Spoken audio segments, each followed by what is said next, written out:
আজ এসেছি চিকেন টিক্কা রোল নিয়ে। খেতে ফাটাফাটি হয়েছিল।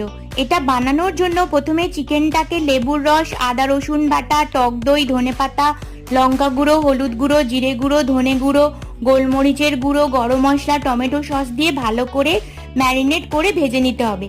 এরপর গ্রিন চাটনি বানানোর জন্য মিক্সিং জারে একে একে রসুন, কাঁচা লঙ্কা, পুদিনা পাতা, ধনে পাতা, বিট নুন, নুন, চিনি, গোটা জিরে ও দই দিয়ে ঘুরিয়ে নিলেই রেডি গ্রিন চাটনি। এবার রোলের পরোটা বানানোর জন্য একটা পাত্রে ময়দাটাকে তেল, নুন, চিনি ও দুধ দিয়ে ভালোভাবে মেখে নিতে হবে। 8 ঘন্টা রেস্টে রাখতে হবে। এরপর পরোটা বেলে ভেজে নিয়ে তাতে একে একে গ্রিন চাটনি, চিকেন টিক্কা, ধনেপাতা, পেঁয়াজ ও ক্যাপসিকাম দিয়ে মুড়ে নিলেই রেডি চিকেন টিক্কা রোল। সমৃদ্ধির তো দারুণ লেগেছিল। আপনারা অবশ্যই একবার ট্রাই করে দেখবেন। খেতে খুব টেস্টি হয়। ভালো লাগলে অবশ্যই সাবস্ক্রাইব করে দেবেন।